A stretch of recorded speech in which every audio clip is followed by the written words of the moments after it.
They tryna turn Trenton into Baby Flint. Been signs by depression on the billboards ever since. 100 years ago we was lynched. Now they use germ warfare to kill us. I'm convinced, got the evidence. I look around and it's evident. Then go down to City Hall and see so much negligence. Real art is intelligent. A true artist sends messages that speak to your intelligence. They fought and died so I can do my thing. Not to get drunk and high or join no game. I will not let none of you die in vain. For my people I bang, bang, bang. My ancestors been through so much pain. I don't let them die in vain. My ancestors been through so much pain. I don't let them die in vain. I rep for you in everything I do. I rep for you in every place I go. I rep for you in everything I do. In every place I go. They say post-traumatic slavery disorder's fake, but I just tell them all to wake up. Everything we went through, what a way down a rape, bro.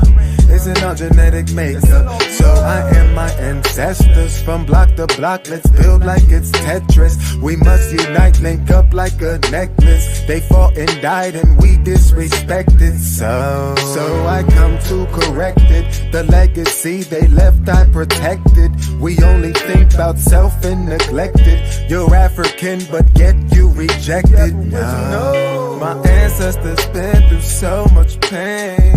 I don't let them die in vain. My ancestors been through so much pain. I don't let them die in vain. I rep for you in everything I do. I rep for you in every place I go. I rep for you in everything I do. In every place I go. I do.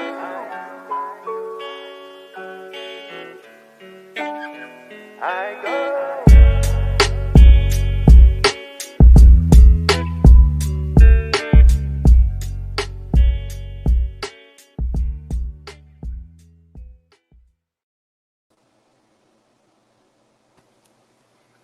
Welcome back to New Freedom Exchange, your cultural expression for social dignity and community empowerment. I'm your co-host, Brother Deen, here with Sister Marsha. Assalamu alaikum, everyone. Wa alaikum assalam. Oh, here go the beloved. Okay, and okay. Imam Bilal, you there? You're on mute. Come off of mute, brother. Come off of mute. Because the people want to hear you, beloved. Let me see if I can get him out of there. He'll probably come back on. But until then, we are blessed today to have a special guest. We're going to read her bio and bring her on in a minute once our beloved brother comes back on. But we also are continuing our series of Unity for Humanity, developing our Common Bond series. So we're tying into that for the rest of the month in conjunction also with New Africa August, which is a month dedicated to the development of our future. As normal, we like to do our daily check-in. How you feeling this morning? Or I'm in the morning time. This evening. Don't rewind. No, today was a good day. Everybody's healthy. Peaceful day, peaceful times. Alhamdulillah. That's all I can say. How about for you? Excellent. I'm doing good as well. Family, everybody's doing good. As always, I'm on the road somewhere, so right. I'm in another city, but it's all good. Okay. We're able to be here tonight with our beloveds and our special guests this evening. Let me check one more time before we transition. Also, we have our daily digital exchange platform, which is on Patreon. For those of you, every show we've been promoting that. There's the link on the bottom. That's patreon.com, NFX Daily, where we are seeking to provide daily content. Here we go. Okay, welcome back. The Eco Beloveds in the building. Say, yeah, well, Beloved today. Well, Okay? it kind of because I had to switch apparatuses. You know, that's what I'm saying. The flim got to me, but Allah says, let the Creator says, let there be the show. The show must continue. Absolutely. So but we here, beloved. Alhamdulillah. Yeah, I was just giving a commercial about the Patreon.com, NFX Yeah, Daily, man. where we're seeking to provide daily content. Also looking for hosts, co-hosts, looking for people who have shows, people who have art, whatever in the digital world. We want to create that as a platform for you. It's your platform for you, for the people. So how you feeling, Bilal? We didn't get your check in. Alhamdulillah. I mean, the Most High is good. The Most High is good, my beloveds. You know, as I'm saying, today was just a busy day out in the field, doing some work for the census. You know, as I'm saying, but other than that, I mean, very excited. Looking forward for tonight's beautiful exchange that we have for everybody tonight, man. Excellent. We could jump right in. You got that bio? We'll bring her on. Yeah. Well, hold on one second. Oh, that went down too. I went down the drain. It's a man down situation. Man down. But no, I think I got it. Hold on one second. I got No, it. you good. Well, while he does that, I'll bring another commercial in here. Also, in conjunction with the Patreon platform, I got it right the platform, we also have what we're calling the Bilalian Trust, which is a cultural heritage fund for the preservation of our history, as well as revamping or republishing articles, books, things that recall our history and the impact that we have made in our sojourn for freedom here as African American and as Muslim, indigenous Muslims. So that's our PayPal.me/Bilalian Trust. As Bilal say, $1 or more will get you access to those publications. We do have one, and we're working on another one that we just threw out there. We have volume 1 of the Human Dignity series, which is available for purchase. I mean, all it takes is $1. You know, that's it. You know, as I'm saying, we're not asking for people to break the bank if you don't have it. But if you want to break the bank, you know, as I'm saying, you could afford to break the bank. Please do. But definitely, it's about preserving our heritage and, you know, keeping the focus on our history, keeping that on the forefront of the public's mind and of the masses' mind as well. So I have the bio for our beloved guest in front of me now, Sister Tasleem Jamila, aka the Lyrical Healer. Yes. Oh man! By the way, it's trademarked. So don't. Yeah, absolutely. By the way, the sister's no joke. She got her rights. Respect her rights. That's right. Respect the rights. So now, Tasleem Jamila is the CEO of My Soul Speaks LLC, which is a healing artist educator.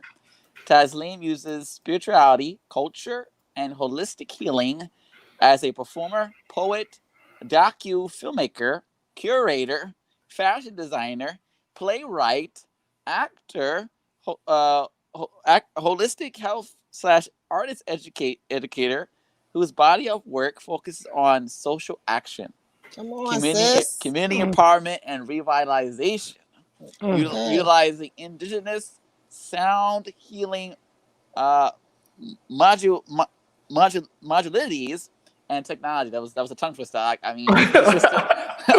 No joke. You better start reading the dictionary before you read it. This ain't playing, man. AKA Silly Bag. with no further ado. No, wait, hold on. We didn't finish. We didn't finish, okay, man. Let's keep it going. Okay, we didn't finish. Her sound is a fusion of hip hop, spirituals, mystical chants, and lyrical soul. She's in a graduate program for spirituality, culture, and health, and teaches a university religion class as well. Her knowledge and experience have led her to teach K-12, university level, and adult classes and workshops worldwide.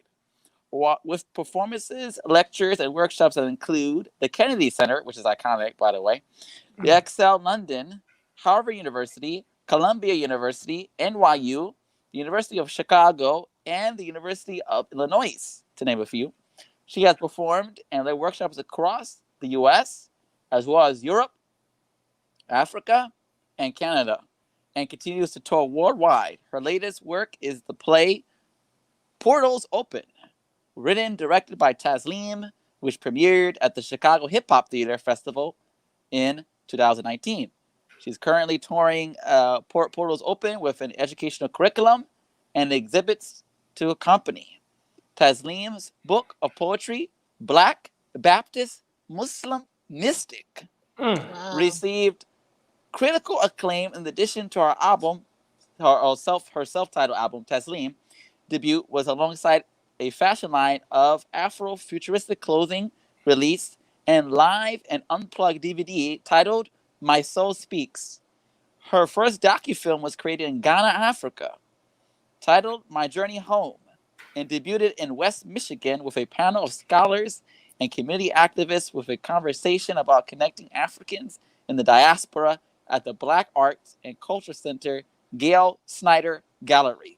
She is sought after for her captivating energy as a host, professional skills as a culture producer, and educating activists as a workshop facilitator.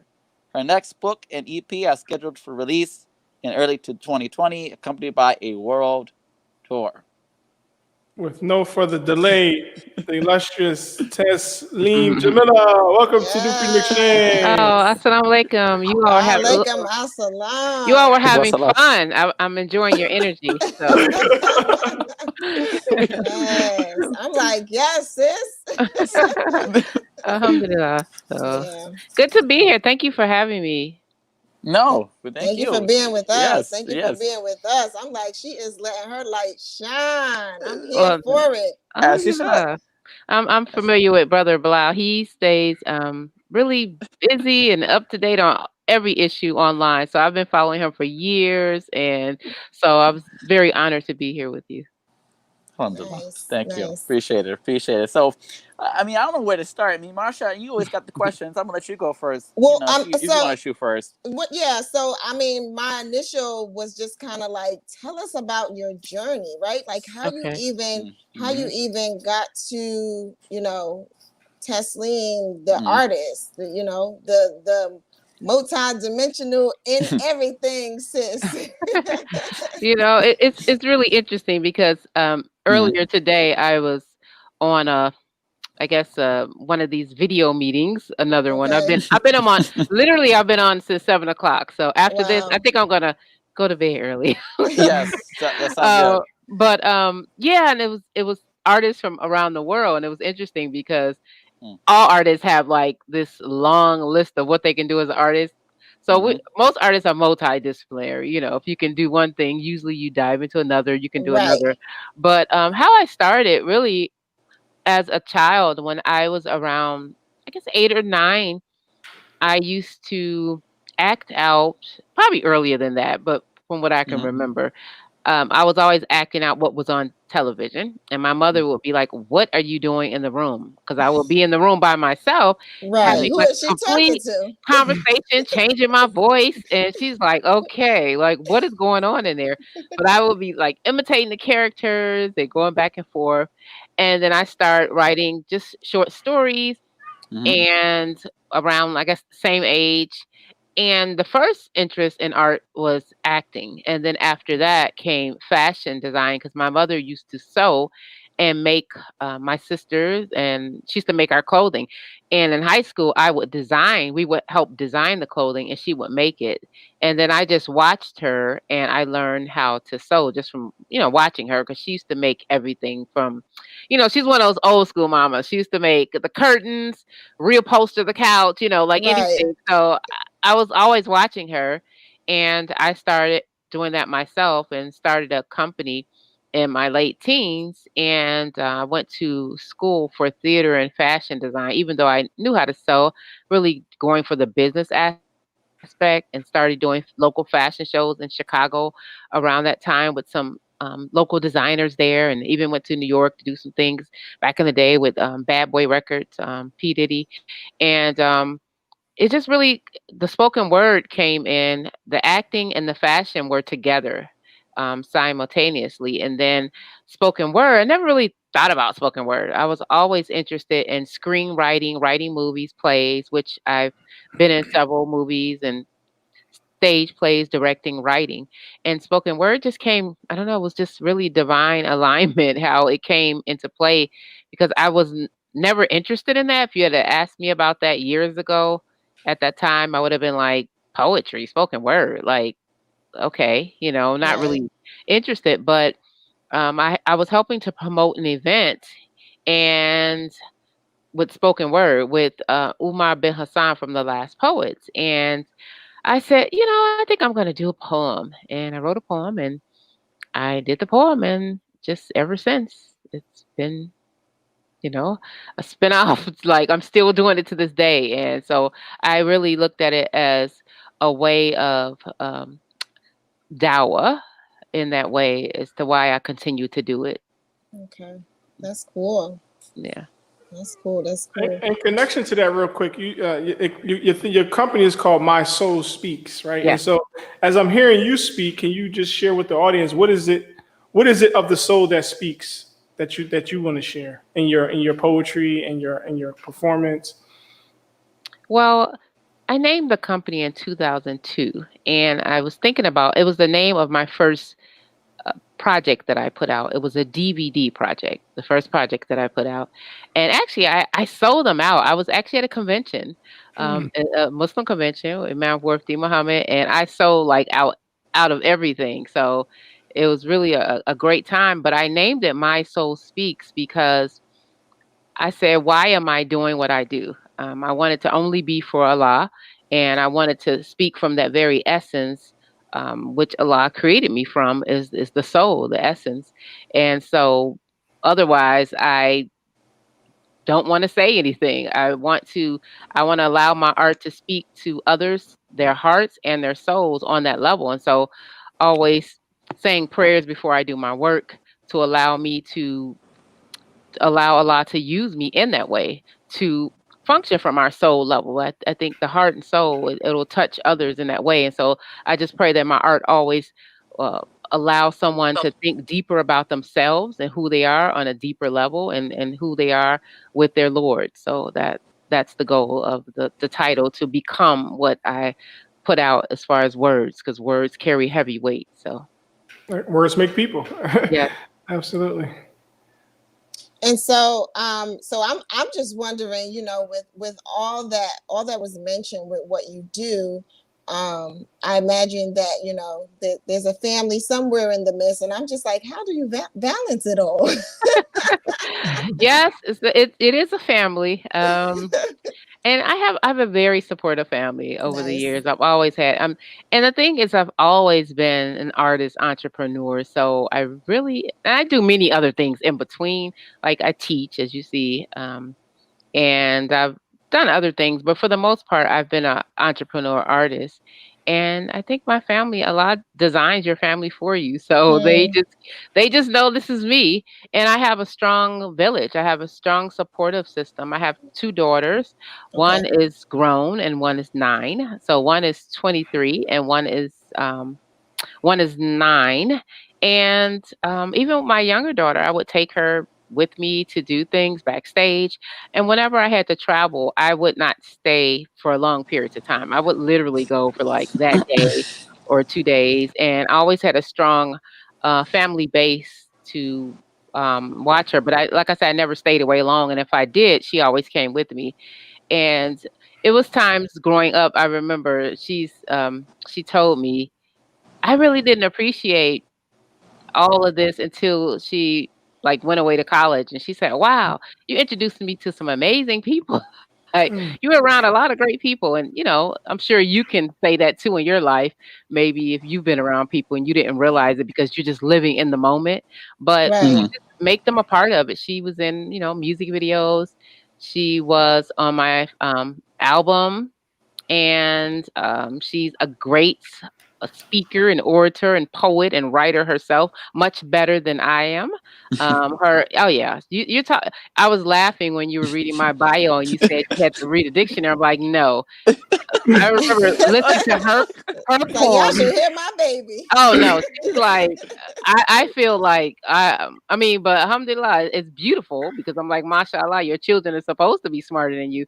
But I Yes. remember Mm. she wrote this poem when she was 16 for this NAACP Axel or whatever contest, and I was reading it and I'm like, wow, and it was like the crimson cram. I'm like, crimson, what is? Yeah, so it was just like next level words that at her well at any age, and I was looking at it like, wow, this is my daughter is profound, mashallah. So yeah, I have nothing on her as far as words, but she's an artist slash intellect as well, very multi-dimensional, but much smarter than I am. So she majored in international relations, but much smarter than I am. Mm. But she's still an artist. She's a stylist and photographer. So I guess that just came through The in her. blood came through the blood. Yeah, it Came through the came through blood. the blood. Like no matter what, she has to do her art. She said that makes her happy. Right.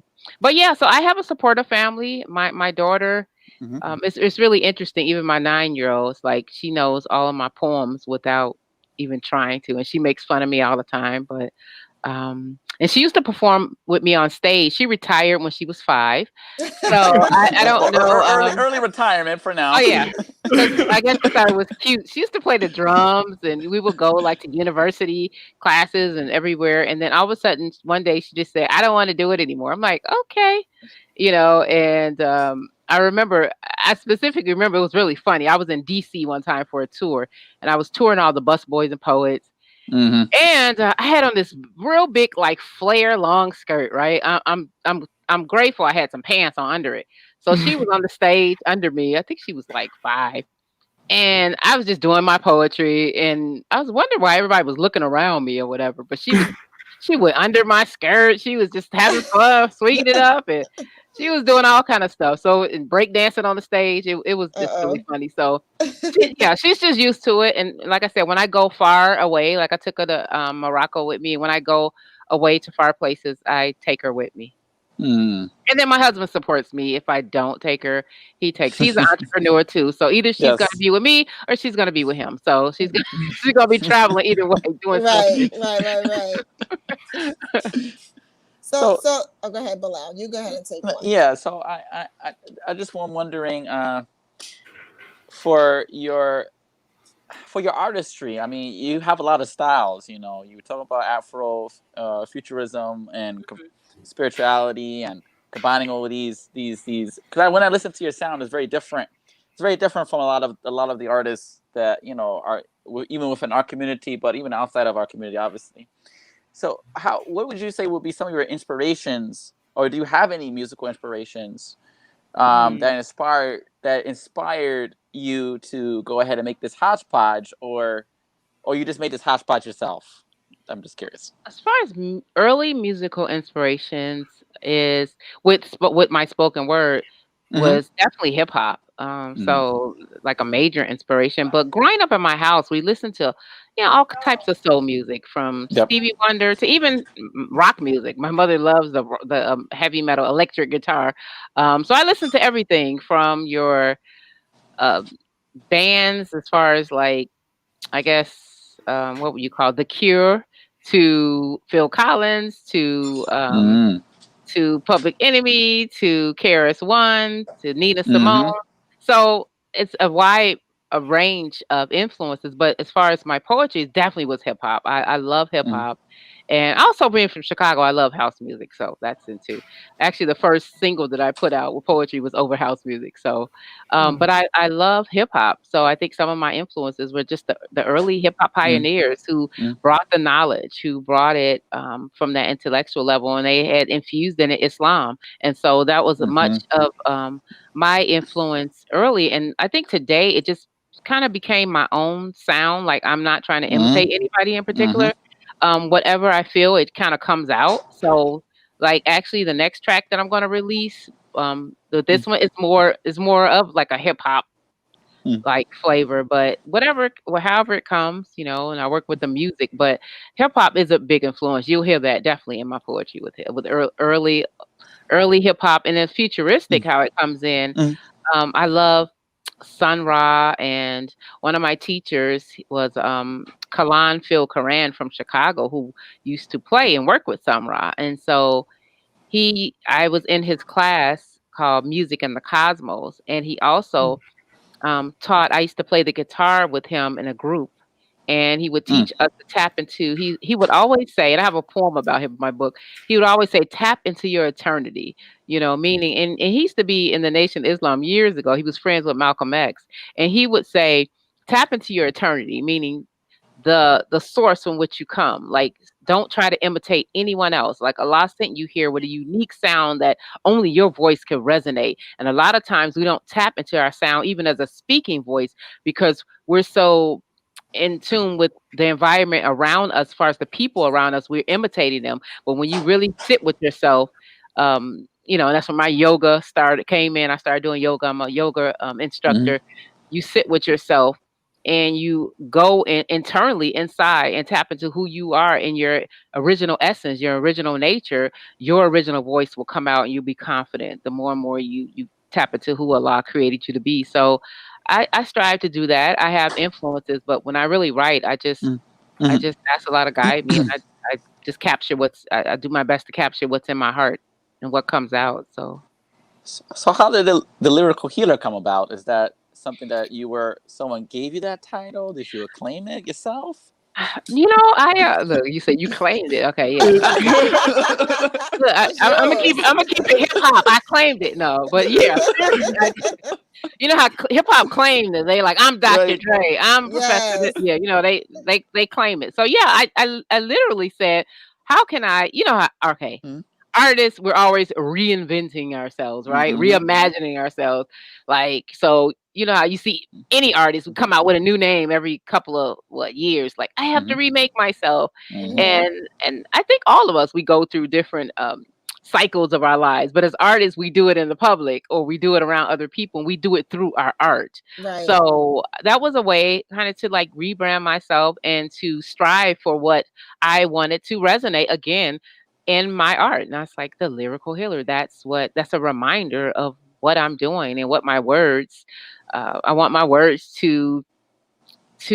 the effect I want them to have on people is to be a healing, like a lyricist, and healing, to be very careful with every syllable, every word is very deliberate and intentional. And as a holistic health healer, I have a lot of certifications and many modalities to tie it in. How can I? And I was really tying it in as I grew as a Mhm. person, was to Hmm. tie it in all together, because as I evolved over the years, when I started off, I wasn't certified, or I didn't do all this other stuff in holistic education.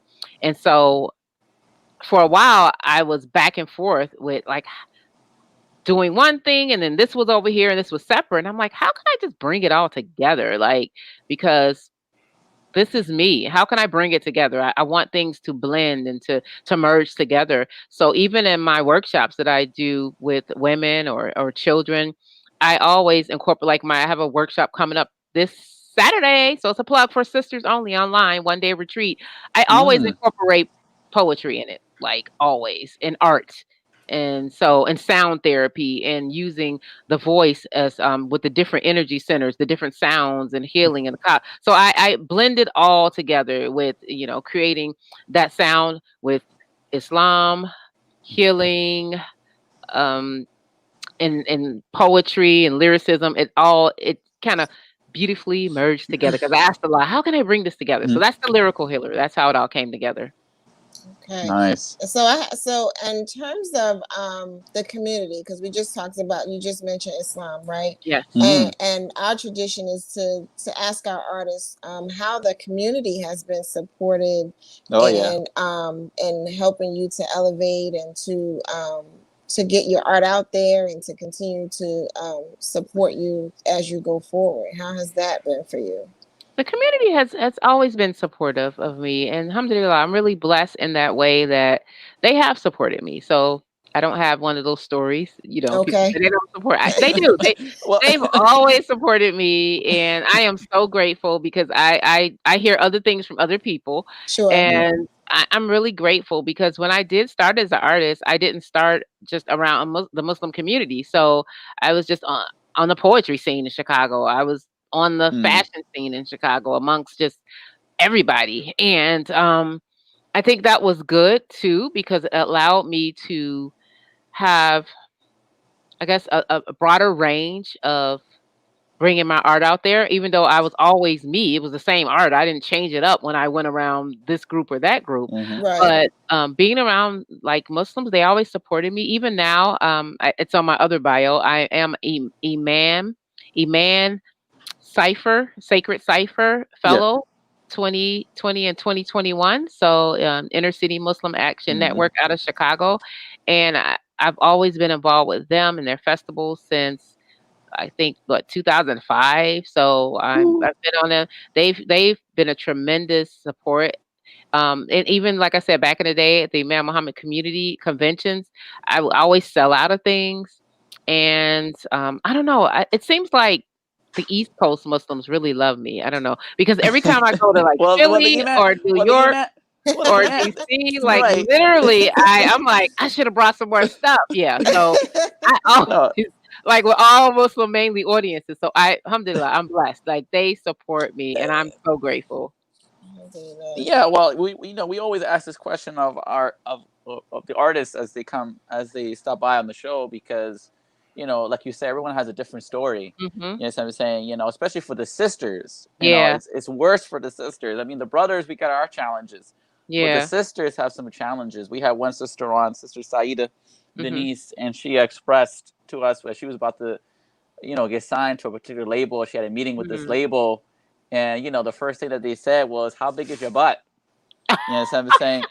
And that took me. I mean, I wasn't surprised. I wasn't surprised, but like, hearing it from someone firsthand, and just visualizing that conversation. Wow, how demeaning. Very demeaning. I got some stories now. You said the Muslim community. I'm like, did some Muslim brothers say that to her? That's crazy. I'm like, what? No, I'm like, what? Okay, no.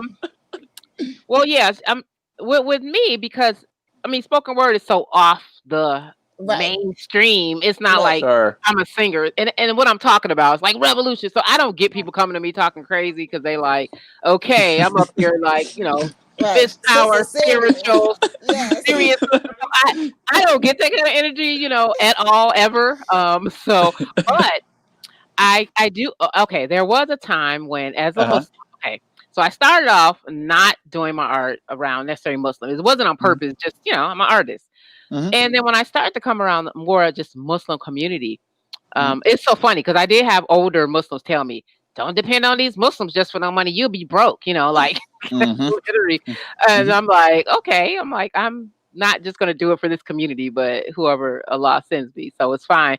But there was times when, as a spoken word artist, I was around so many, I'm not going to name any, but so many male Muslim groups and Muslim, let's say, talents and all this, that we were on the show together coming up, like on the bill. And now they're like, they will go, okay, literally, it will be me and a couple other sisters, maybe misunderstood somebody else. We'll be on the bill with them, before now it's a zillion people, but listen, we'll be on the bill with them.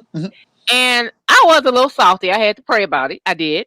Because there were times that literally, like, we would be on, little chosen, little few small places.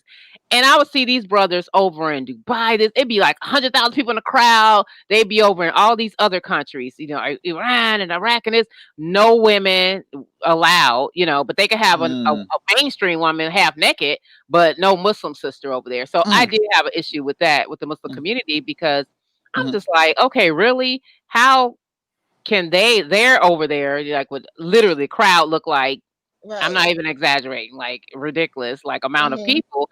And oftentimes they would tell, different sisters like, oh no, they don't want any women, on there. But then, you look up and there's Beyonce, just played the stadium, yesterday. So yeah, so I did have issues. I mean, nothing in America, but yeah, that I did have issues with.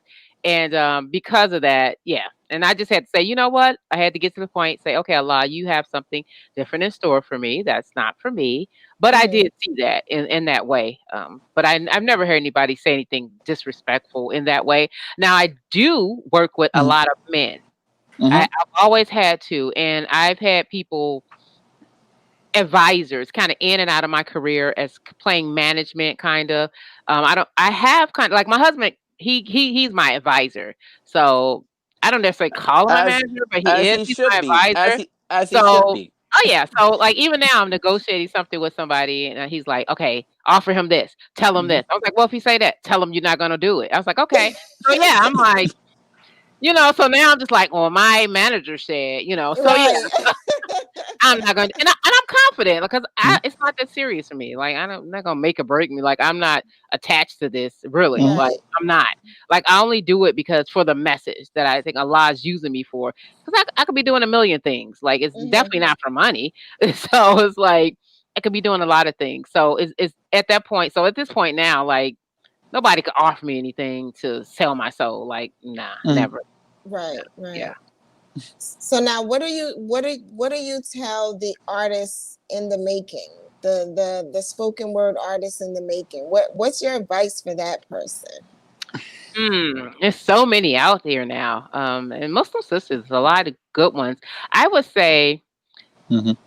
don't try to imitate anybody else because it's so easy to do that now with YouTube and Mhm. everything is online. When I started, we didn't have anything online, so Right. we had to tap into where we were, like locally or physically, with people's energy, and tap into ourselves. So I literally some of the poets that I love the most are still from this day are still from Chicago, and they may not be known worldwide, or they may be known like underground on the spoken word scene. Some are more popular than others, but the thing I loved about coming up on the south side of Chicago scene, because there was a difference between south side, north side. But anyway, coming up Mhm. on the south Mhm. side, yeah, it Mhm. was a different scene. And so coming up on the south side, we were more heavily, I guess, hip hop origins, conscious type, and you had different kind. I would say Chicago has some of the most unique poets where we all were just being ourselves. No one was trying to imitate somebody else. So it allowed me to flourish. So it was kind of like a battle rap. Like one week you would go and somebody did a poem about Chicago, and I'm like, I want to do mine about Chicago, but from my perspective, so Mhm. that's what I loved about it. And it was friendly, like competition, like Allah say, compete in those things that are good. And Right. nobody was Absolutely. like coming, like trying to imitate this person. So it allowed me just to be free with myself coming up in an environment like that. So I would suggest, because I teach poetry and hip hop and writing and theater now. And one thing I do, especially with like my high school students, even grown-ups, I never perform first for them because I don't want them to hear me. I don't want you to imitate me. I want Right. you to find your voice. So I might even read like some Tupac lyrics or some Karis One lyrics, some Rakim lyrics, or play some other poets or music and or Maya Angelou or whatever I'm Mhm. using for them to dig into themselves and not because it's so easy now to just try to, oh, let me imitate somebody so I can just go viral. And it's like, but is that really you? Because you have a unique voice that only Allah gave you, how you can say it in a way that no one else can say it. So I would advise people to, you can be inspired by others and always take workshops and always and be a reader as far as a spoken word artist and give respect to those, poets and artists who came before you, but then go inside yourself, use that as an inspiration, but go inside yourself and eventually you might start off doing that, like with the prompts. That's good to start off. But after a while, if you want to say you want to do this as a career, to be a writer, to be a poet, go inside yourself and find your unique story. No one else can have your story, your voice, your what makes you you. And Right. some of my poems, they might just be lyrical wordplay. I just want to show off some language. So because it's fun for me in that way. But I would say just be uniquely you after a while, but continue to learn. I continue to take workshops from other artists and poets, and I read a lot, a lot. So I would say readers are writers because I write plays, I write screenplays. So I read a lot, and I'm in school and writing papers. I love to write. Let's put it like that. I love to write anything. I love to write academic, hip hop. I love it. I love it all, and I love to read. So read a lot. Read everything, not just poetry, Excellent, especially excellent. good novels. If you want colorful language, read some Octavia Butler or read some good novels, some Toni Morrison. Yeah. Mm, Sister does it all, man. As you see, as yeah. you all see, the sister does it all, man. Does it all, So, and we're happy to have her here tonight, Oh, thank you. and we're midway through the show, so I think we got the joint in the in, We the- in got the we got queue. in the it's in the chamber, man. Uh-oh. It's Okay. queued up in the Okay. chamber. We're We was, ready. we was going through a station identification, but we might not need that. This is the Tasleem show right now, man. Yeah, Here we really, go. really. Here we go. You know what I mean? So, but you could introduce this track Yes. that we're going to play if you will, please. Yay. You Oh, want me. Oh, okay. I'm looking like. Okay. Okay, so this is my new single. I'm excited about. It's called "We Resilient." Not "We Are Resilient." We are Mm. resilient. We resilient. You know, it's a homage to my mother and father from the South, the Southern roots, Alabama and Mississippi. I love Hey, to use that the language of my people as a way to a rebellion of saying like this is part of my African tongue to go back to who I am, who Allah created me here in this physical realm. So we resilient. It's a song celebrating the triumph, celebrating the resiliency, the never, the how we never give up. Our people and all and eventually, initially, all oppressed people around the world, but just really for Black people to never give up and to celebrate who we are and to know that you come from a mighty, mighty people. Yes. So that's really what it's about, a celebration. And it was produced by none other than Professor Grif of Mm. Public Enemy. So that was really wonderful. It really wouldn't have came about in that way if it wasn't for him. So I am so grateful to have him as a mentor and Mhm. a friend to actually help me with this project because it really wouldn't happen when it was time to happen now. So the time is now, and I'm grateful. Yes. I have he produced some more, so I got more Oh, coming, oh, and it was nice. just a good experience working with him. I mean, he's serious about his art, about what he's Hmm. doing, and I learned a lot. So I'm grateful. I like being around people who are masters at what they do because what they say, be around people better than you. So it elevates you. So I feel like I learned a lot from working with him, and I'm honored and grateful. So Excellent. So here's New Freedom Exchange presents "We Resilient" by Tasleem Jamila, produced by Professor Griff.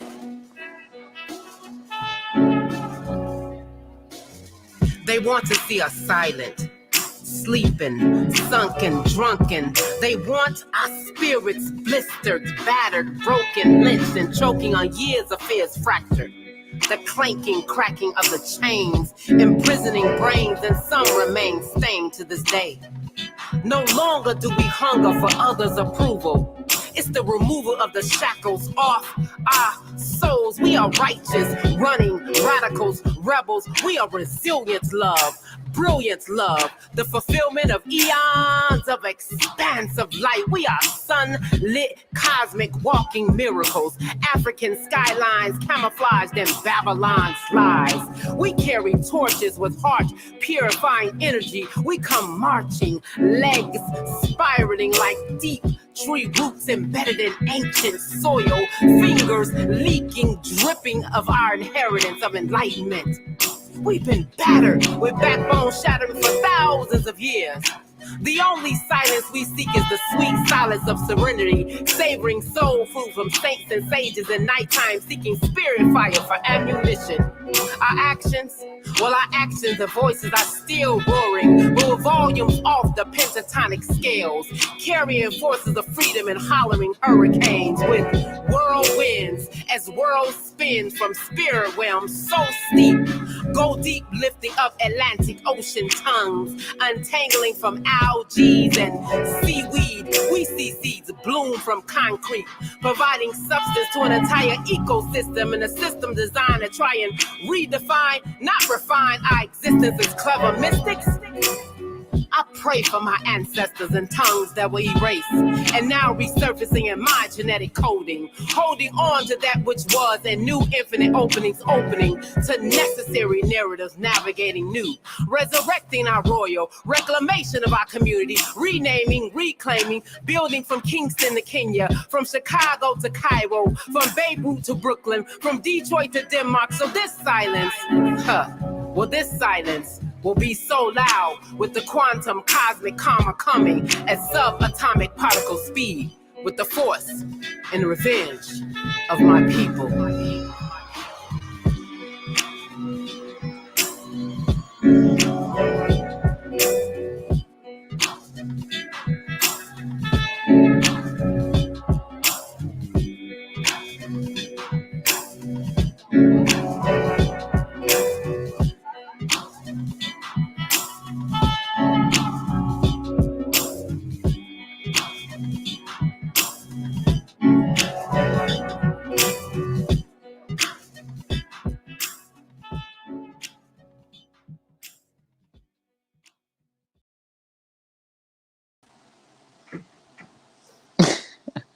Bravo. Yes.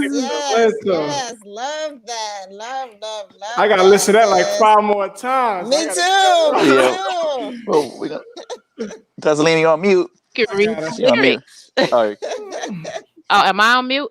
No, No, you you're You good good. were now. you You're Oh, good you okay. were now. on You're mute. good now. Okay. Yeah, yeah. So I'm saying you can listen to it on YouTube. Also, I have a lyric video so you can look at the Mm-hmm. lyrics actually. So it's kind of cool. Yeah, You no, can that read was it. beautiful. That was Alhamdulillah. beautiful. And you know what? It just put me in a place of like Hmm. pride for our people, right? Yeah. Mm-hmm. So Yeah. and so I feel like we're always moving so fast, and we're not, because we're doing that, we're not Hmm. always conscious of like Hmm. how dope we really are. Yeah. I mean, even today, did you see? Brought me to tears. Did you see Jacob Blake's father? He recited Al Fatiha.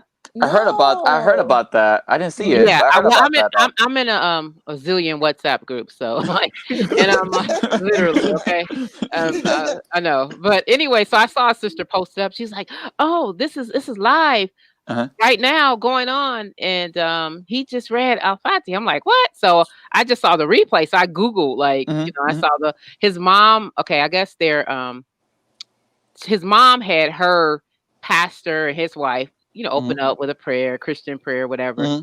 And I guess I don't think they're married. So she was like, because the pastor and his wife said, we're the pastor representing this family and her mom and his mom and his mom's mom for 30 years has been in the family, spiritual, and they did a prayer. Then the daddy came up, Jacob Blake Sr. He said, our family is very diverse. Even in our spiritual, we diverse. Bismillah Rahman. I was like, woo! I started crying. I was like, he Yeah, I let gotta them sit up. know, like, we got that, but then we got this too. And oh yeah, and so I was just about to make Salatu Austin. I cried and I prayed for him. So I was like, wow. Because to me, Mm-hmm.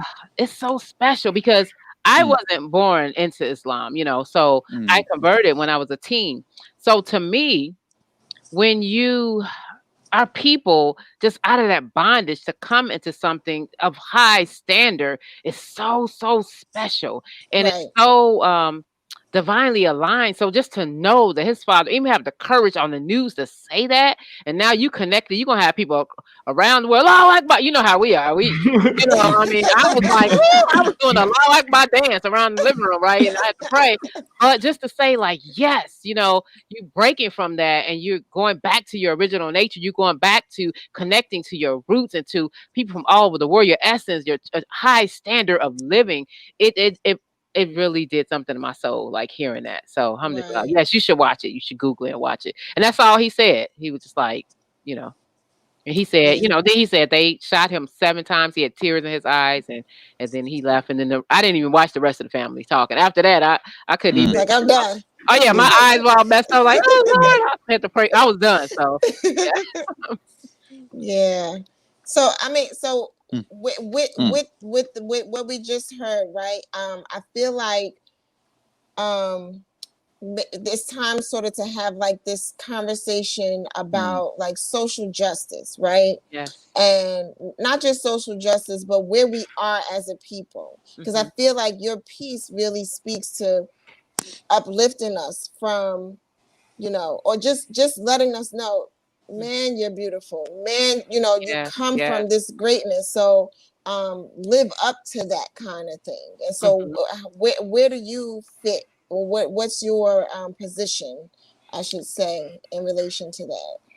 Wow. And we do have to keep reminding each other of that beauty and of that grace and of that mercy that God has still on us, and that we are so beautiful. And I think with the poem, it came actually, I wrote this, okay? I wrote this piece. It was I was involved in a play. I was acting in a play, and the director and the actor, it was a play about all matters of social justice and issues going on in the Black community, from infant mortality rates and from everything, just anything about Black people. And he asked me, he said, I want you to be a contributing writer. Could you write a poem about just, the strength of our people? I'm like, of course. And so I love that this came organically, like from that. And I'm like, Mhm. wow.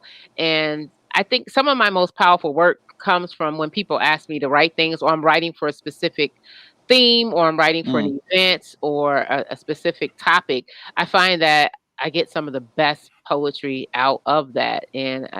Yeah, so I actually wrote that for that. And it's just a reminder to remind our people, because even working in the schools with our youth, they're getting younger and younger, just so depressed and down on themselves and low self-esteem. And I work with women all the time, mm, consulting them, just not loving themselves, and realize the beauty that Allah created you in. Like, no, we can do this. Our ancestors didn't, fight or live and thrive for nothing. Like, let's carry this on. This is nothing for Allah. Like, just let's connect. It's about connecting to Allah, connecting to ourselves. It's about our unity. It's about us striving. We can do this. And so sometimes we need that chant. We need that anthem to keep us going. And the artist, to me, were always the heartbeat of movements and the center mm. of culture. It's a lady today. I was on this call earlier today, and a lady from, where was she from? I think Zimbabwe. And she said the artist, no, she was from Jamaica. She said the artists were always, the centerpiece, Hmm, between the spirituals and hmm. the community. They were that solid, piece that helped merge and bring things together. And that's how I look at it. They were always the soundtrack to the revolution. So I just want to add my songs to the soundtrack. This is I thought listen, man, listen. You know where I'm about to go. See, so, first of all, Look, you see my daughter in the back, right? no, Chilling. she's chilling. She's chilling. It's No, good. I love her, but she's doing it on purpose, because she was like, "Can I get in the screen?" I'm like, "That's No, but the track is real smooth. mhm, The beat goes well. It's not much going on in the background, so the beat mhm, is so mellow, and your words really mhm." complement the beat. The message really complements the beat, because sometimes you don't want to hear too much racket in the background. So it's like Yeah, that could also be a distraction.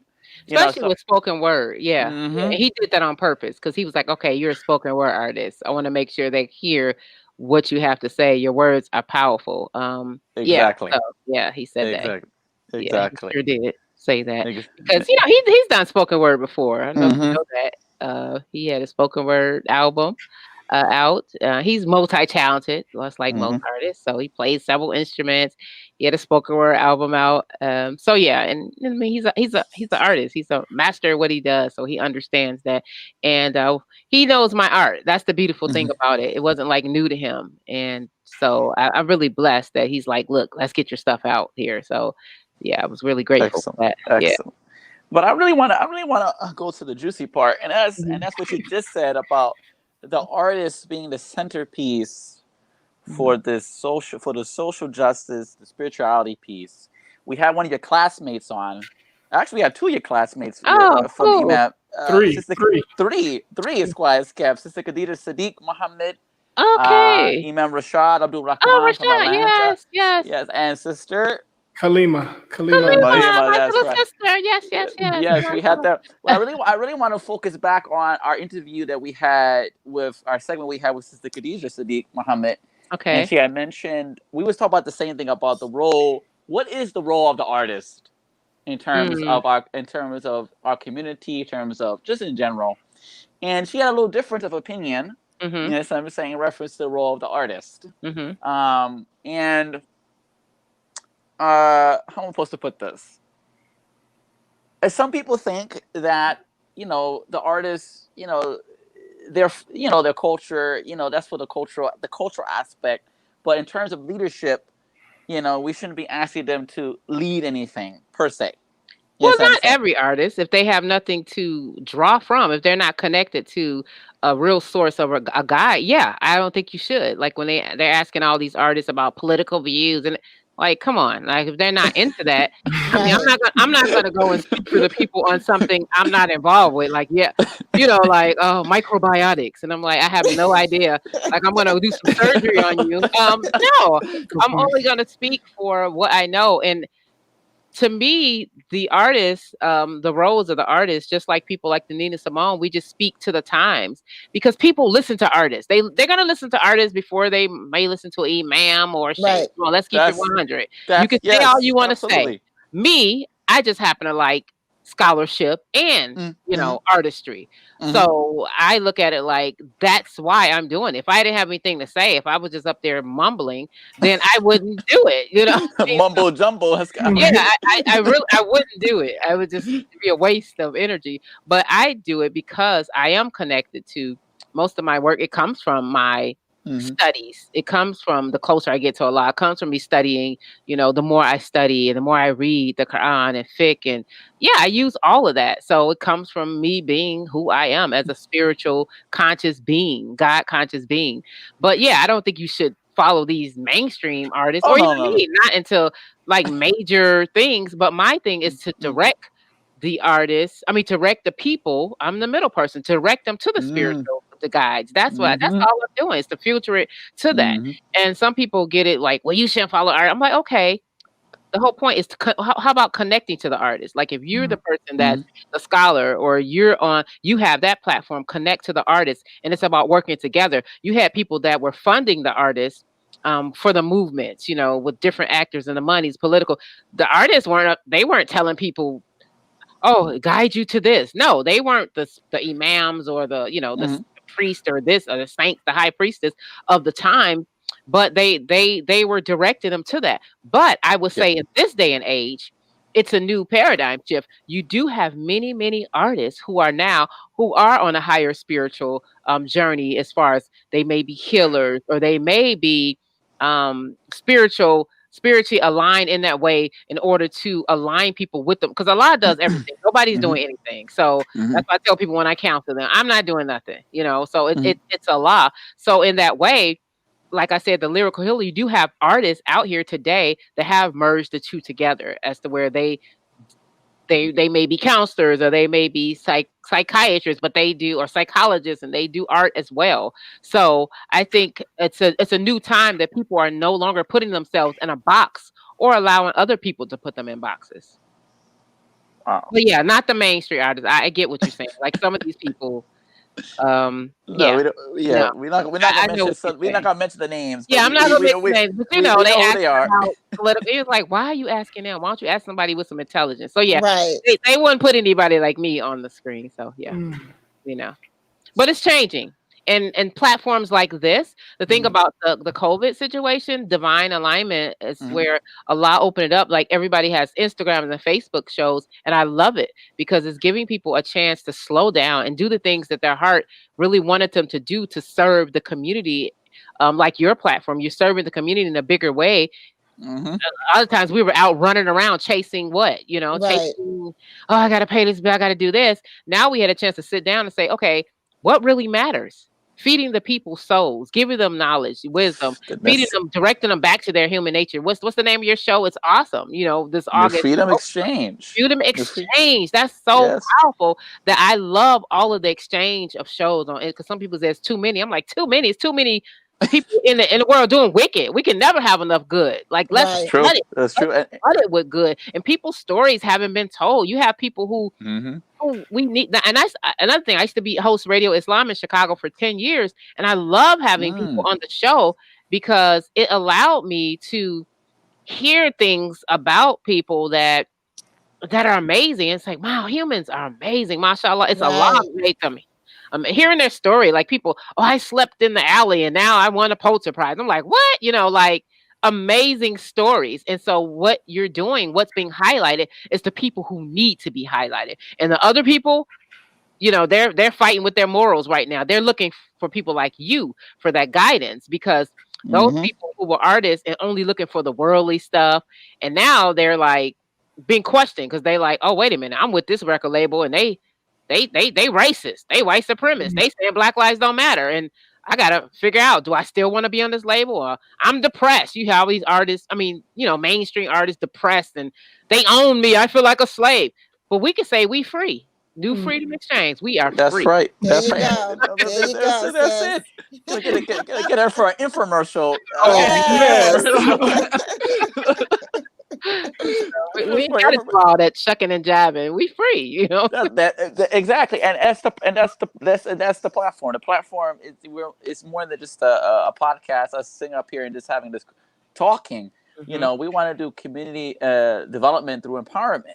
So like what we're talking about, we you know, with the artists, you know, developing our own label and our sense of distribution. You know what I'm saying? This should be the focus. You know what I'm saying? Moving into the into 2020, the rest of 2020 in the coming year, you know, our focus is really to get our all aspects of the four birds or the four areas of focus that the Imam Muhammad left us with: the culture, the education, the government, the economics. Getting a good grasp of that for ourselves, man. Yeah. Because everyone else has a piece of that pie. You got our own pie, bean pie. Yeah, we got right. We got our own pie. Right, our own bean pie, and people got hung up with that. And beloveds haven't gone far with trademarking the bean pie. I'm not gonna go there, but you know, franchising it. You know, you got everybody who makes their own pie now. I mean, it's cool. I'm not knocking it. It ain't cool. Like you did the call out yesterday. No, but you know what? You're out here to be the example too. Exactly. To trademark things, to register things, to put it in that professional manner, because we do need record labels. No excuse that people have to feel like, oh, I got to go to somebody else and I might have to take off the scarf. I might have to show this. I mean, why do we even need that when we got so much here in our community? We don't even need that. That's what I'm saying. We have run it to us. Right, and that's exactly what the case should be. You know, because we have so much of the resources and talents of people from all walks in our community who are in all these areas. You know what I'm saying? And it's about bridging those gaps. And making the Jamaat, as we say, keeping the ranks tight, tying up the ranks. You know what I'm saying? And all this other flim about, you know, I belong to this masjid, or you know, you need to follow this. You follow this imam, or you know, we need a new leader. We need all of this stuff out the window. Forget about it. You know what I'm saying? Because it's kept us from truly making progress. Which leads me into my next question. Okay. If you can draw from some of your recollections from you and amongst your other classmates sitting with the Imam Muhammad, with the sense maker, with the doctor himself. How was that? What was that like? You know, for you. Okay, that was it was amazing. And I knew at the time when I was in his class that history was being made. You know how you're sitting somewhere and you know, like, this is not going to be forever. I literally was aware of that. Like, this is not going to be forever. Allah chose me to be here. Absolutely. I'm going to soak up everything I can. I'm living in history right now. And literally, I would sit in his class because we would have class first with Brother Rashad. He would be the teacher, like the intermediate teacher or something like that. And along with Sister Rashida. And then Imam Darnell Kareem would come on. And then, you know, before Imam Wafdi Muhammad would come. And I remember when he would enter the room, I used to be so nervous, like, because, I mean, in a good way, as to where just so much respect, because he was just like, I mean, he could read you basically. Like, he was like, I know some of y'all in here just because you just want to say you here. You ain't really trying to learn nothing. You just want to be around me. And I'm like, dang, you know, and I just prayed a lot, like, let me have good intentions so he don't feel no craziness on my heart, you know, like, I literally used to be like, please don't let me have to go to the bathroom. I ain't want to get up. Like, seriously. And he made sure he's like no taping his classes, no taking pictures. He's like, I know some of y'all probably tape it anyway. And I'm like, oh Lord, you know, I'm looking around like, not me. Like, right, no, it ain't me.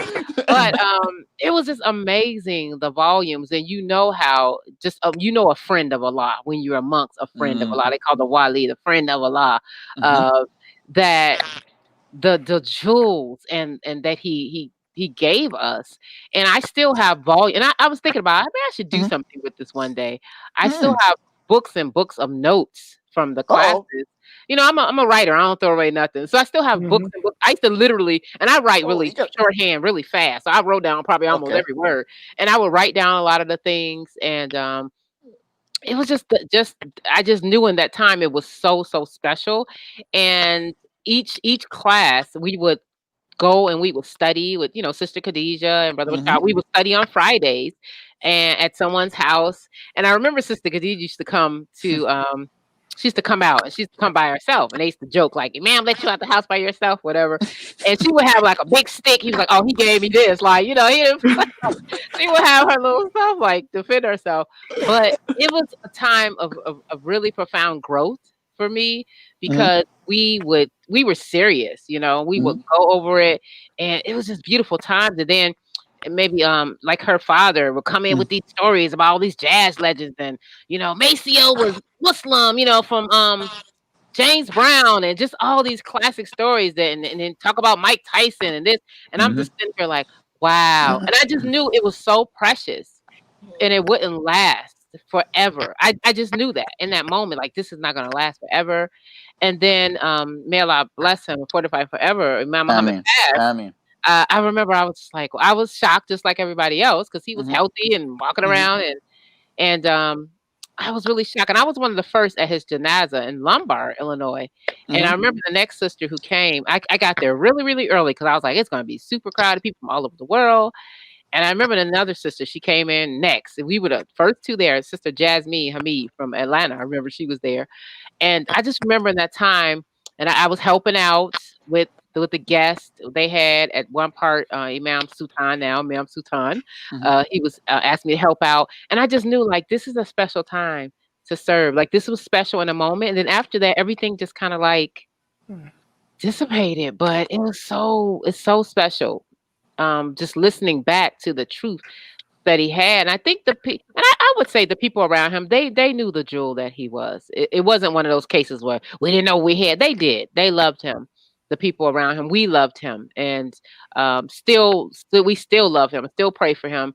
Just the beauty and the wisdom and the knowledge that we had. And so to me, with all this pandemic stuff, it's like I'm an artist, so I'm sensitive about my. No, I'm just kidding. But I know I'm real like when I feel stuff, I'm like, we cannot let them go down. Like you saying, Brother Bilal, we have to build those communities. They've been saying this forever. How many times they gonna say this?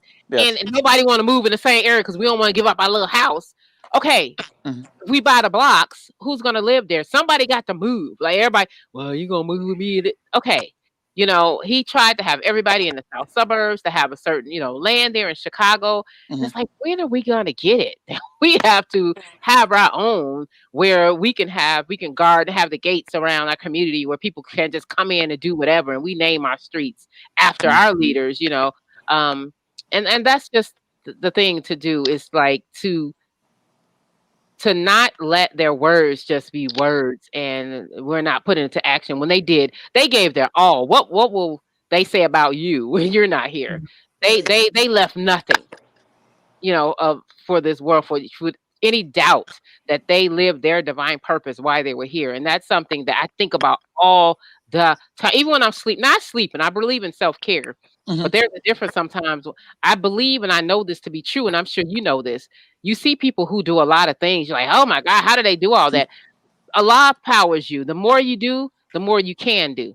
The less you do, the lazier you get. It's like Shaitan just kind of sit on your head and just like, jump up and down. Like you get lazier and lazier. But the more that you do for Allah, Allah will be for you. And Allah will expand time and Allah can contract time. So how did this is excellent. How did you being in the class reflect with Imam Muhammad reflect in your artistry though? Wow. At that time. Well, I have and after poems. I have several poems in my book about being in his class. Like I have a poem dedicated to him in the book, and then I have a couple poems that maybe 3 or 4 that were influenced by him in my book. One was just talking about just a legend in our midst and how I didn't even want to take a breath to miss his words. And then another one was just giving respect and homage to the pioneers in our community, because one thing I love about the community is just the respect that we have for our pioneers, and to know that we would not be where we are if it wasn't for them. And so it really resonated with him in the community, especially, well, I know in Chicago it did. Like, it always gave respect to those pioneers. And we see now that they're transitioning just so much in the last 5, 6 years, even during COVID, just transitioning. And it's to say, okay, who's next up? It's us. You know what I mean? What are we going to do with it? So I have several poems in there about that and about the role. And I loved his demeanor, even to this day, his demeanor. When you're a child, you act like a child. When you're an adult, spiritually grown up, you act like a grown up. So I try to carry his demeanor and his presence in that way of carrying yourself as dignified, no matter where I go and who I speak to, regardless of their religion, their cultural, ethnic background, to have that same demeanor and energy of respect and dignity that Allah dressed us with. And he was exemplary in that, as he has a beautiful spirit, but no nonsense. Like, this is serious. We can enjoy ourselves, but this is serious. Like, be serious about your studies. I'm very serious about studying, and I'm very serious about just the community and preserving our history. Excellent. I wanted to ask in reference to that.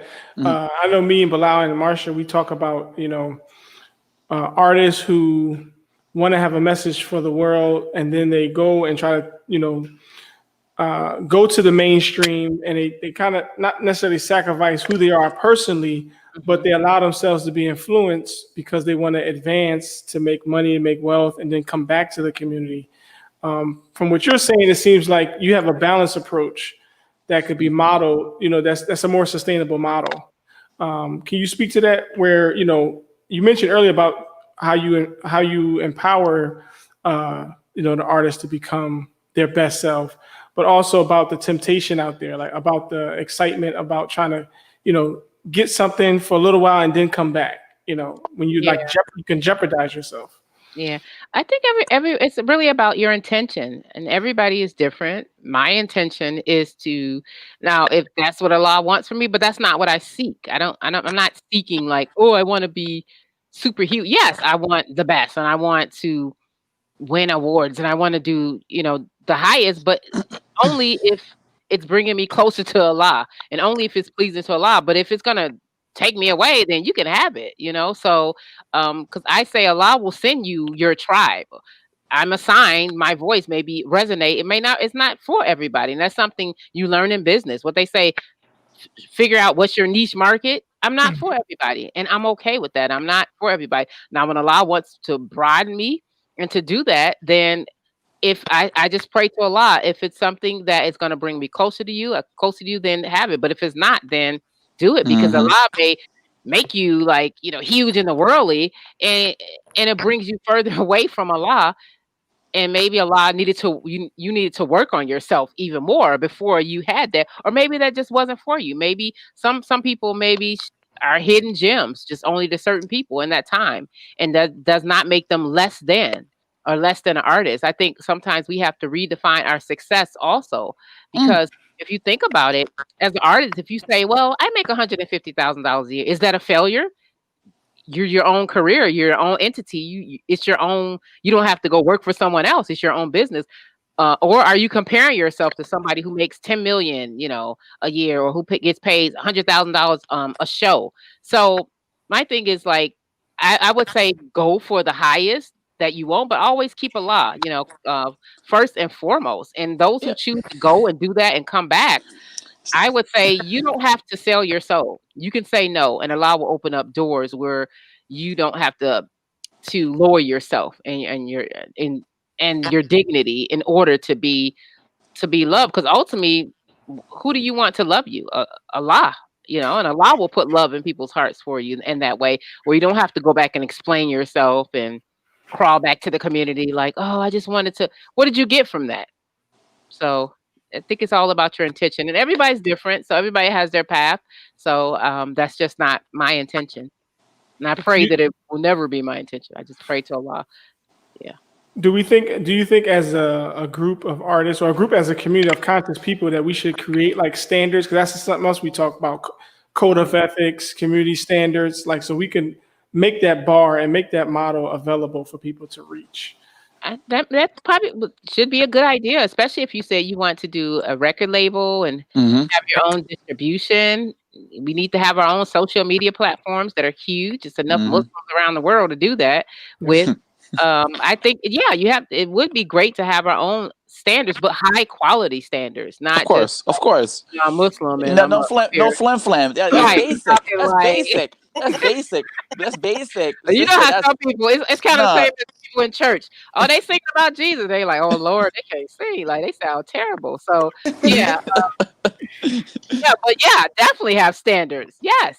Yeah. Other record labels have it. You know, their standards are real low under the ground. So I mean, you Our know, standard is a hasana, excellence, man. Our standard is excellence, man. That's yeah, our Right. standard. As believers, as Muslims, we want for our brothers what we want for our own selves. And I just think that we have to really think about the position that we have here in the wilderness of North America, because best believe it is still wilderness. It was still wilderness out here. oh, it's You know what very, I'm saying? It's still wilderness. We didn't leave it. You know what I'm saying? We just changed the time clock, just move forward. But I just think that as artists, people in the arts and the culture, that's where a lot of our young people are at. And yeah, me, yeah, me and brother Dean and Sister Marsha, we have had conversations about the generations. yeah. You mentioned a lot of our pioneers are passing away now. They were Mhm. passing away before COVID, but they're Yes, passing away. It seems like a ton of every them day. passed away every day Right. now during Yeah, COVID. It's like just like every day. every time you turn around, there's almost a janazah somewhere around the Yeah, country. So yeah, it's like, and then you have the that's the sleeper, what they call the sleeper generation, the 75 and up, and then you have what's behind them, the 50s and the 60s, and then behind them is the 30s, and then maybe the 40s, and then behind them people in the 20s, and then behind them is the generation what they call a Generation Z, and then behind them what they call what the Khalil said, Alpha. going back to Alpha. going They back to starting Starting over over. alpha. again. They're oh, going back to alpha. stuff. Yeah, Oh they starting wow, over again. I didn't even know that. They renaming stuff all the time. I can't keep up. Like, No, what we is? can't keep up. But for the purpose of the conversation, I'm just saying that, as we get older, Mhm. as time progresses and as people die and people are born, as Allah says, people die and then people are born. He's the Yes. giver of death, giver of life. So I feel as though if we don't preserve the heritage, that's part of why the Bilalian Trust is in existence, to help preserve the heritage, the cultural heritage, and the historical recollections that we have as a people. I'm very fearful, not fearful, but I'm very concerned that the Generation Alpha and Generation Zers, especially Generation Alpha, they might not know who Imam Mohammed or Dr. King. I've come across youth don't even know who some of the basic guys are. Yeah, I've come I'm across like, that too. It is, I'm like, but what is but this? you What know is what? this? It's our job to do that. That's why we Mhm. have to document things. You leave things Mhm. in documents. You're gonna leave things in book and Right. film. Whatever way we can leave things, we have to leave them, and that's where culture does come in, and Yeah. authors and book writers and Hmm. to preserve the history. And like my husband has his museum, preserve Yes. the history, to pass that down. Like you have to have that, because it can't just be, they're not going to know these people. Okay, so what are you going to do if you feel like they're not going Right. to know them? Where's your book? Where's your documentary, or where's your film? And so to me, it's so important that we continue to do, and it can't just be one person. Like, oh well, sister so and so. Okay, well we have No. 100 people over here whose Yes. stories were never told, Yes. Right. and we may have people in their 80s, 90s, 70s who Mhm. can still talk about their life, or even their children can tell you everything about it. That we have to be the ones, and we have to be advocates to get our information into, first of all, to establish our own schools. Like Sister Claire So Muhammad, we got to do that. I'm about that. But we know everyone is not going to come into the schools institution. We're still going to have people right now in the mainstream institution. We have to be advocates to get our books into the curriculums in the absolutely. school system. And so Absolutely. that's where I am, to get your books in the school system, because a lot of the history that are in the books is outdated, it's lies, and doesn't serve us as a people, and it Right. doesn't document who we are, in all our glory. And our history continues to evolve. Each of us have such a rich story. Like your stories on here, I'm sure you Mhm. have such rich history that people need to see that there's not just one type of Muslim in a community where Right. it's so diverse, and a lot of times that you just get this one type of Muslim that's shown, and you're like, oh nah, it's so many stories within stories within stories. So I would suggest everybody to write their memoir, or record their family history in some kind of way, to leave an archive and find a way where it's going to be preserved and not just it's left and then you're gone and then your grandchildren throw it in the garbage. I've seen that because Mm. I know a lot of people, they get things from the garbage, like historians and people that collect. They Mhm. actually get things from dumpsters when people pass away, and it's like jewels are like thrown in the garbage because you didn't let the children or the grandchildren know the significance of what they had. So they don't value it. They looking like, oh, this just some old Muhammad speaks paper. I'm gonna throw this crap in the garbage. Right. No, no, sir. No, ma'am. Like, seriously. We're They not don't doing that over know here. Bilal news. I don't know what this. Yeah, seriously, in the garbage. Like, because they like, what I'm gonna do with this? Oh, man. I mean, I see it all the time. My husband's a collector. He's a museum curator. So it's like Mm. stories he'll tell me. I'm like, wow. Or other people get their hands on it and then they don't tell our story the right way. And they don't Mhm. value it. It's like They don't value it. Yeah. it's like selling. It's selling. It's on It's like eBay. It's like, it's yeah, on he can sell it. Oh eBay. man. It's like Imam. Yeah. We're not gonna go there. I'm not gonna go there. I was gonna go. Pull it in. So Pull it I'm in. not gonna go there. You're gonna get Bilal hot. No, Okay, I'm gonna get you it's hot. okay. Wow. It's all right. Tasleem, you have any closing remarks that you would like to leave us, but leave the people with? I would say Allah only sends messengers that speak in the language of the people. And so my language is poetry, it's hip hop, it's lyrical soul, it's lyrical healing. And so that's what I leave you with. What is your language? How are you going to speak to the people in this time? And we do have to speak to the people for their time and in their language they understand, and especially our youth. And that's why I'm able to, when I work with the youth, they respect me because I'm like, you can't, I'm not a freestyler, but I can out freestyle them. And I'm like, you're not going to out freestyle me. And they're like, oh, Miss Tasleem. I'm like, yep. So yeah, speak the language of the people and never stop learning and growing to get closer to your Lord. That's the most important thing. That's the only reason we're here, to know Allah. And when you know Allah, you know yourself and you know others. And to just live in gratitude and connect with people like you to do beautiful things. So let me know when you want to do the label. I'm all about the unity. Oh yes. And we're never going to do anything alone. We're not. It's about us coming together as a collective, and it's bigger than us. It's bigger than us. It's about leaving that legacy, and to say Allah can say, "Job well done. You work together," and yeah, that's it. So, and may Allah be pleased with you for coming up with this platform and exchange and preserving those stories. No one's ever even asked me about being in Imam Deen Muhammad's class. So I remember you said that. I was like, wow, I have volumes of books and I need to do something with it. Yes, can we get It's it on the Bilalian Trust as part of it's something to like, give to the Jamaat, to the community? yeah. And I'm like, it's you holding out on us, sister. Come on, I know. So this was a reminder. Like, okay, I need to go get it. I need to look it up. But I have all the notes and a beautiful time. And I look even at the brother Rashad and people now. Just look at their lives now. Look at what they're doing now. So it's just amazing a testimony to your journey. So never stop living your journey and do your tahajjud prayers. Look, that's the key. It's a lot of stuff, but yeah, that's it. That's what I'm gonna leave you with. TasleemJamila.com. People, please go to TasleemJamila.com. She got the sisters retreat this Saturday in Zoom. Yes. Only sisters only. Only. Brothers, don't creep up with no Don't be flags. trying to Don't creep up. No new account. It's sister space only. It's sister space. I'll respect the sister space. Right. Instagram, Tasleem Jamila the artist. Also, the Bandcamp. We can't forget about the Bandcamp. TasleemJamila.bandcamp. And my songs are also there on everything else. So they're on iTunes, Spotify, all the other things. But support 50% and maybe probably 100. I'm just giving it all to a hospital being built in Senegal. Yeah, what's up with that? Can you women and talk briefly about how you got Yes. that? Because so It's a hospital that is being built. It's built already. They need to finish the interior for children and women. They have to go so far. And a lot of people that I know who are Muslim live there, from Chicago, Detroit, right now, African Americans. So I'm connected, with the community. And so it's not just like something randomly I picked. No, I'm very connected with the community.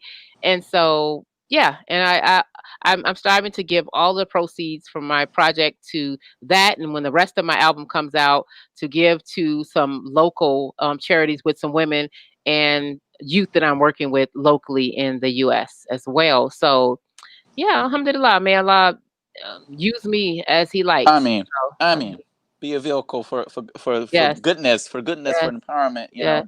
And that's what using our bodies and our minds, as Allah has given us these tools as vessels. Yes. Yes, I'm saying we're only. I told last show. What I say? We're only on. We're borrowing. We're on an interlibrary loan. We got.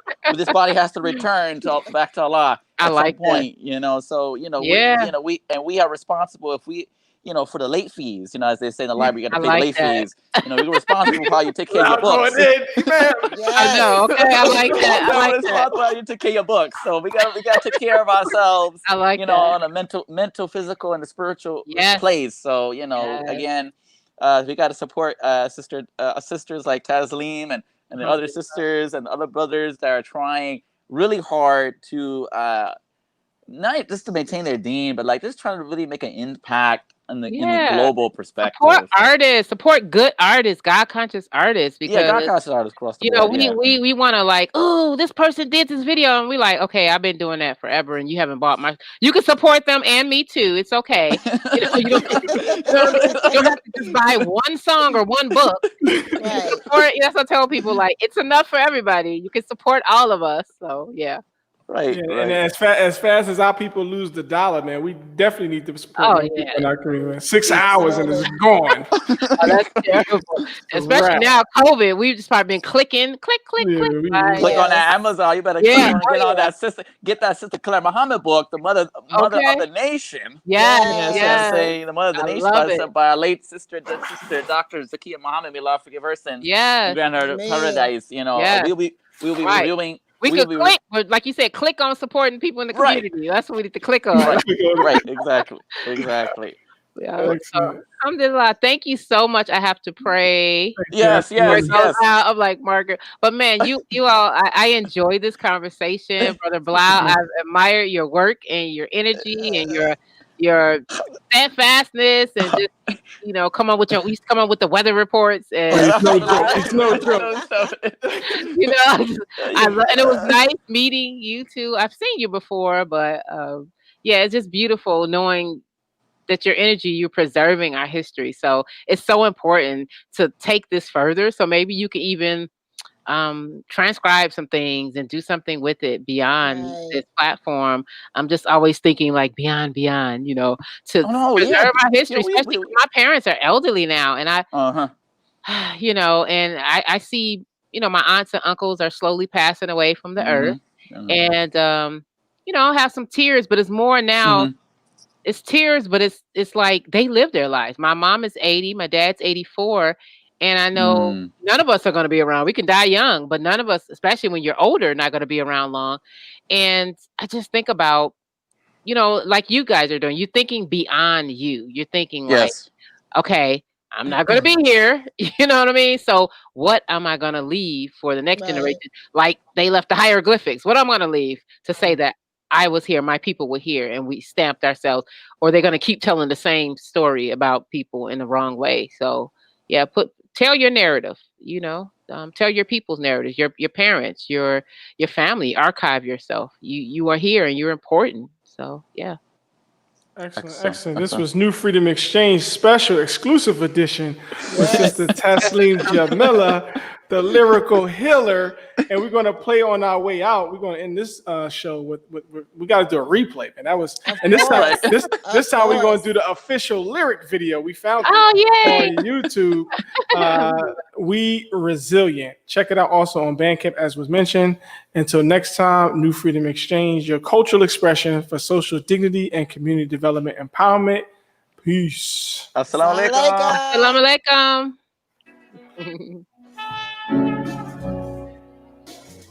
They want to see us silent, sleeping, sunken, drunken. They want our spirits blistered, battered, broken, lynched, and choking on years of fears fractured.